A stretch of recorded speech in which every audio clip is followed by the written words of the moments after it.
Right then, Blades fans, massive news coming your way today. We've got 3 pieces of breaking news that could shape the rest of our season, and trust me, you'll want to hear every single one. If you're new to the channel, hit that subscribe button now and join thousands of Sheffield United supporters getting the latest upgrades first. Turn on notifications so you never miss an update. We're building a proper community here, and we want you to be part of it. Today's episode is absolutely packed. First up, we're talking about a young midfielder who's finally finding his feet in red and white. Then, Chris Wilder's got a message for the lads ahead of our trip to Preston, and it's one we all need to hear. And finally, we'll dive into Tyrese Campbell's situation and why he's being managed so carefully right now. 3 breaking pieces of news, 1 massive episode. Let's get into it. Confirmed, Sheffield United have found a rising star in their midfield, and his name is Gabriel Soumare. Tuesday night at Ewart Park was special, wasn't it? We went to Blackburn Rovers, a team desperate for their first home win, and we absolutely battered them in the second half. 3-1, 2 wins on the bounce, out of the relegation zone for the first time this season. But here's the thing, one player stood out above all the rest.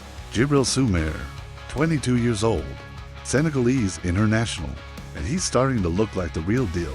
Let's rewind a bit. When we signed Soumare on loan from Braga in the summer with an option to buy, nobody really knew what to expect. He'd barely featured for Braga's first team and spent last season on loan at Nacional in Portugal's top flight. This felt like one for the future, right?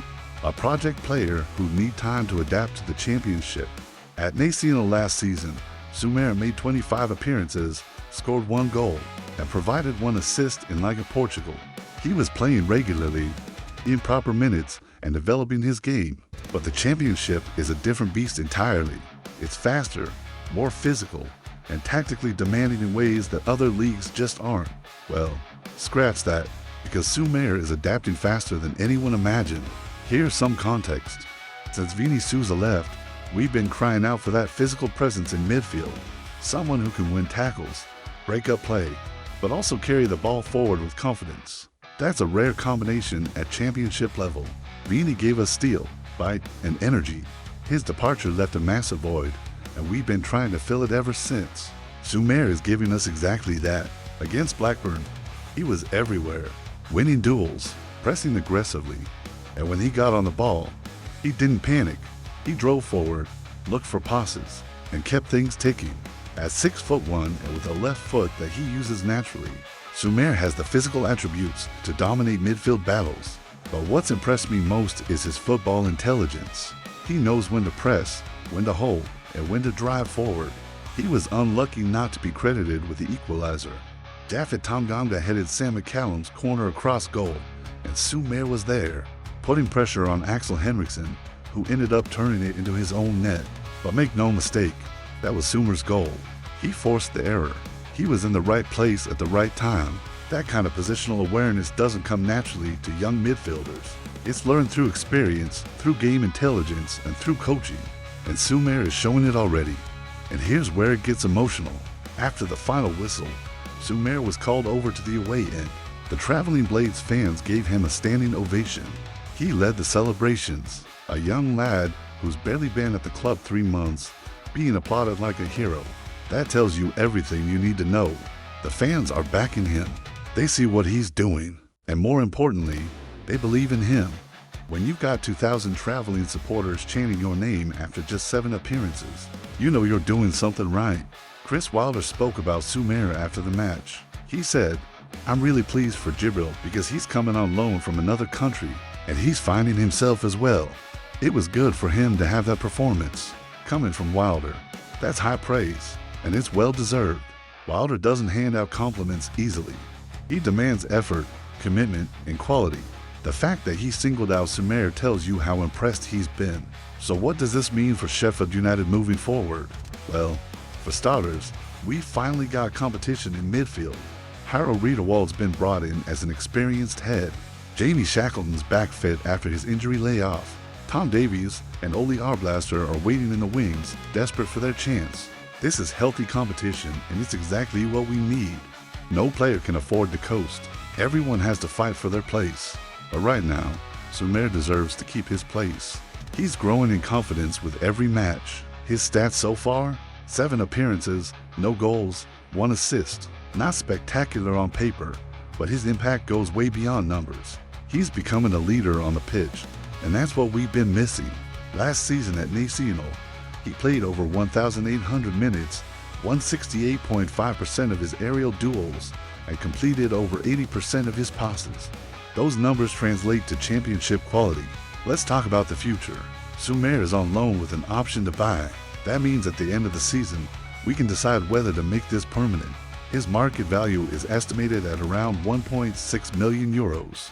For a young midfielder with his physical profile and potential, that's an absolute steal in today's market. Based on what we've seen so far, it feels like a no-brainer. But Soumare can't take anything for granted. He needs to keep performing, keep showing that hunger, keep proving he belongs at this level. The championship is relentless. One good performance means nothing if you follow it up with 3 bad ones. Consistency is king. If he does, we can have a real gem on our hands. A young, physically dominant midfielder who's only going to get better. That's the kind of player you build a team around. Look at players like John Lundstrom when he was with us. He wasn't the flashiest, but he gave us consistency, bite, and quality in the middle of the park. Soumare has the potential to be that kind of player for us. And here's the thing, he's not stopping. After 2 consecutive impressive performances as a starter, Soumare is gaining momentum. The fans are behind him. Wilder trusts him, and most importantly, he's delivering when it matters. Born in Dakar, Senegal, on January 7, 2003, Soumare represents the kind of scouting network we need to be tapping into. Young, hungry, talented players from less fashionable leagues who want to prove themselves. His journey from Senegal to Portugal and now to England shows ambition. He could have stayed comfortable at Nacional, playing top-flight football in Portugal. Instead, he chose the challenge of the championship. That tells you about his mentality. He wants to test himself. He wants to improve, and that's exactly the kind of player Wilder wants. Right, over to you, La. Do you think Gabriel Soumare should be a permanent signing at the end of the season? Do you see him as our long-term midfield anchor? Can he fill the Vini Souza-shaped hole in our team? Let me know in the comments below. I want to hear what you think. And if you're enjoying this breakdown, smash that like button. It helps the channel grow and means we can keep bringing you detailed analysis like this. Another crucial update for the Blades, and this one's all about mentality. We're 1/3 of the way through what Chris Wilder has called a 6-game block that will define our season. And his message to the players, simple, keep the hammer down. Let's break this down. After beating Watford at home, we followed it up with that brilliant 3-1 comeback win at Blackburn on Tuesday night. 2 wins in a row. First time we've done that since late March. And crucially, we're out of the bottom 3 for the first time this season. Think about that for a second. For the first time all season, we're not in a relegation spot. That's massive. After the nightmare start we had, after all the criticism, after all the doubts, we're finally starting to climb. But Wilder isn't celebrating yet, and neither should we die next up. Preston North and Dotaway, Friday night. And guess who's managing Preston? Paul Heckingbottom. Yeah, our former manager. That adds a bit of extra spice, doesn't it? Heckingbottom knows our club inside out. He knows the culture, the expectations, the pressure. And you can bet he'll have his Preston side fired up for this one. Preston are no pushovers. They're organized, they're physical, and they'll be desperate to get one over on us, especially with Heckingbottom at the helm. They're mid-table, which makes them dangerous. Not good enough to be thinking about promotion, but comfortable enough to play without fear. Those are the games that can trip you up if you're not careful. But if we can win there, we'll be in a completely different position. 3 wins on the spin, momentum building, confidence soaring. Suddenly, we're not looking over our shoulder at the relegation zone. We're looking up the table. That's the transformation Wilder is working towards. Wilder knows this, and that's why he's not letting the lads get complacent. Here's what Wilder said after the Blackburn game, speaking to BBC Radio Sheffield. These are all huge tests. People don't realize just how difficult it is to win games of football in this division. He's absolutely right. The championship is brutal. Every team fights for every point. There are no easy games. You can beat the team at the top of the table one week and lose to the team at the bottom the next. That's the nature of this league. At Blackburn, despite their struggles, we're desperate for that first home win. They came at us in the first half. They scored first through Hayden Carter. They had chances to extend their lead, but we weathered the storm. We dug deep, we showed character, and in the second half, we turned it around. That's the kind of resilience you need to succeed in the championship. Wilder continued, Blackburn were fighting for survival and looking for their first home win, and we wanted back-to-back victories. We had to get so many things right, physically, mentally, tactically, and technically. We just need to keep the hammer down. That phrase, keep the hammer down, says it all. No let up, no easing off, keep pushing, keep grinding, keep winning. It's a mentality, a refusal to accept anything less than 100% commitment. Wilder also warned against becoming a yo-yo team, winning one, losing one, drawing one.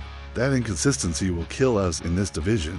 He said, I'm greedy and I want us to do well and turn it around as quickly as possible.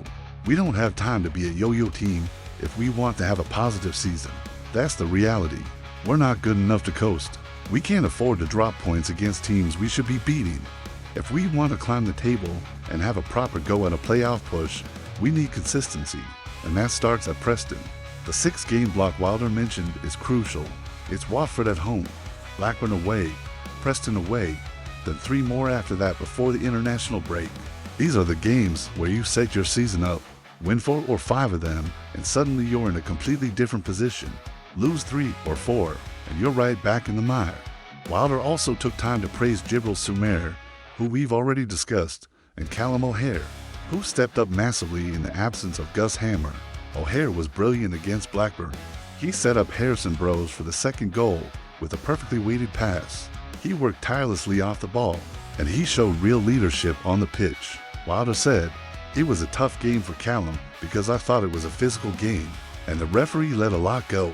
But he's a brave lad. He picks up the ball and wants to create. His work ethic means he runs and works for the team non-stop, with or without the ball. That's the kind of attitude we need. Players who don't hide. Players who take responsibility. Players who lead by example. O'Hare has had injury problems since joining us, but when he's fit, he's a quality player. Wilder added at halftime that he challenged O'Hare to show more quality in the final third, and he responded brilliantly. That's coaching. That's man management. Wilder knows how to get the best out of his players. And speaking of leading by example, how about Harrison Burrows? After missing that penalty against Hull, Burrows could have crumbled. His confidence could have been shot, but instead, he came off the bench against Blackburn and scored a brilliant goal. Low, hard finish into the bottom corner. And then, in stoppage time, he set up Tyrese Campbell for the third with a perfect low cross. Wilder said, that's a perfect example of players stepping up. We talked about it on Saturday when he came on. Players who weren't finding form last season are now starting to show what they can do. That's redemption. That's character. And that's exactly what we need if we're going to turn this season around. Burrows is a talented left back who can get forward and create. But he needed that goal. He needed that moment. And now, hopefully, he can kick on. So here's the bottom line.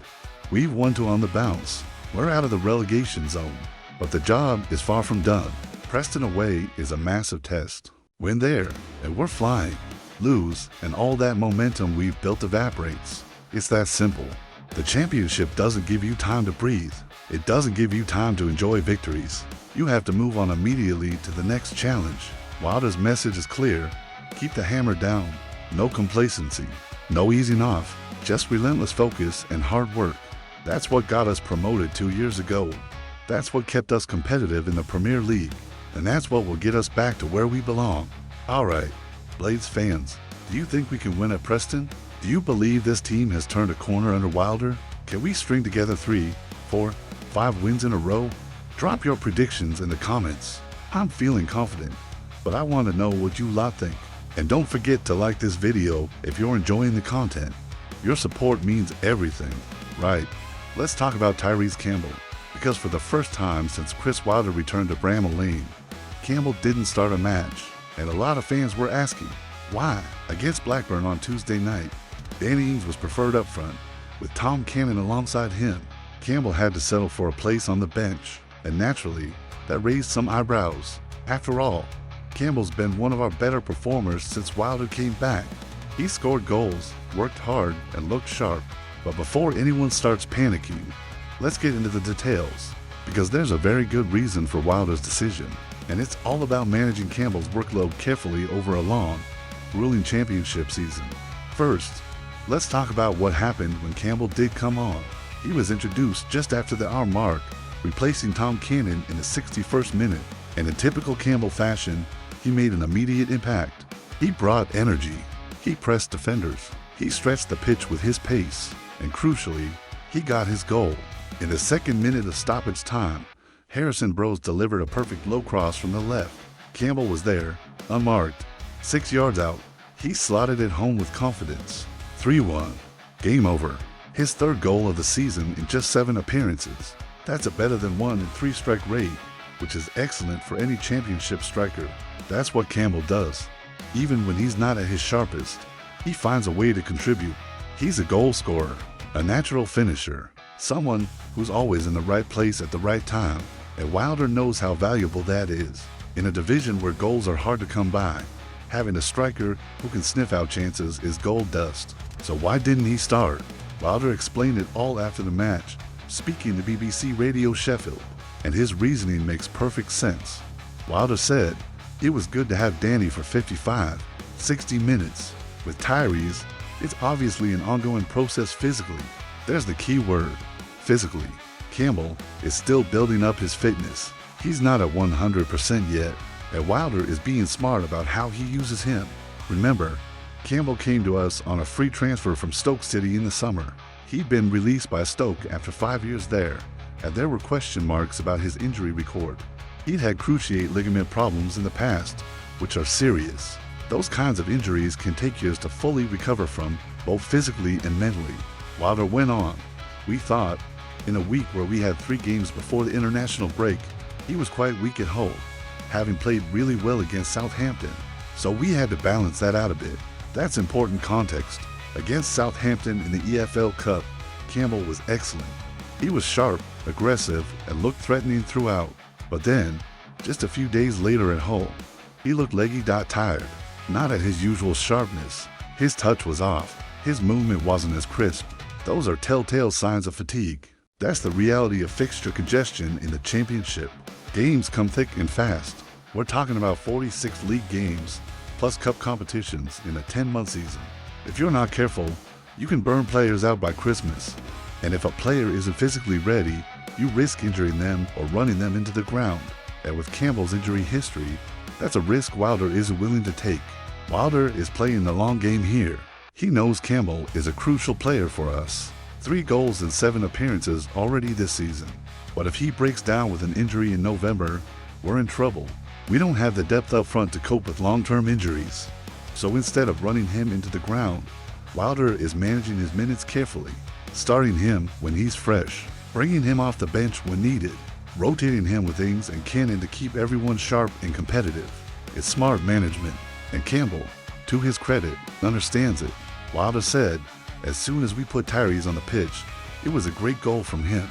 And that was good for everyone because the lads have taken a lot of responsibility, and they understand and accept that."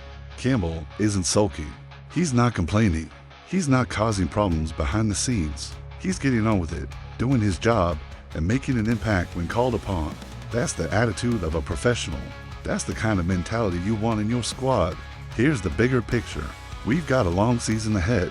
We're still only a third of the way through the 6-game block that Wilder talked about. And beyond that, there are another 30-plus league games to play, plus potential cup runs. If we want Campbell firing on all cylinders in March, April, and May, when the pressure is really on and every game is a 6-pointer, we need to manage him carefully now. That means picking and choosing when to start him, bringing him off the bench when appropriate, keeping him fresh and hungry. And look at the results. We've won 2 on the bounce. Campbell's got another goal. The team is functioning. Danny Ings got 60 minutes in his legs. Tom Cannon got game time. Everyone's contributing. It's working. That's what squad rotation is all about. Keeping everyone involved, everyone motivated, everyone ready. So to all the Blades fans out there who were concerned about Campbell being benched, don't be. This isn't a demotion. This isn't Wilder losing faith in him.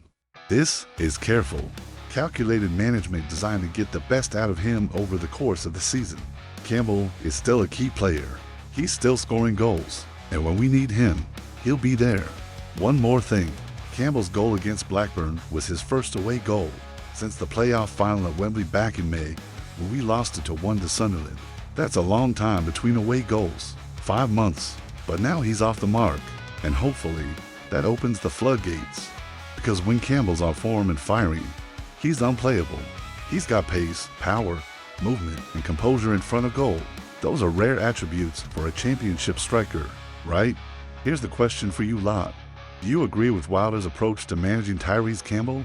Or would you rather see him starting every game, even if it means risking fatigue and potential injury? Is rotation the right strategy? Or should we be playing our best sheet every match? Let me know in the comments. I'm genuinely curious what you think. And if you've made it this far in the video, give it a like. Seriously, it helps the channel grow and it lets me know you're enjoying the content. Alright, Blades fans, let's wrap this up. We've covered 3 massive pieces of latest news today. First, Gabriel Soumare is finding his feet and becoming a fan favorite at Bramall Lane. Second, Chris Wilder's message is crystal clear. Keep the hammer down and don't let up for a second.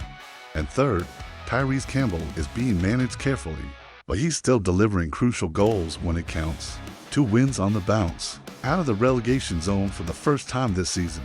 Momentum building, players stepping up. This is exactly what we needed after that nightmare start. But the job isn't done, not even close. Preston away on Friday night is the next massive test. We're there, and we're flying. 3 wins in a row, real momentum. Lose, and all this progress gets thrown into question. We'll be right back where we started, doubting ourselves and looking over our shoulder. If you haven't already, hit that subscribe button right now. Turn on notifications so you never miss an update. We're building a proper Blades community here, and I want you to be part of it. We're growing every single day, and your support makes all the difference. Drop a comment below with your thoughts on today's episode. What do you make of Soumare's performances? Are you confident about the Preston match? Do you trust Wilder's rotation policy with Campbell?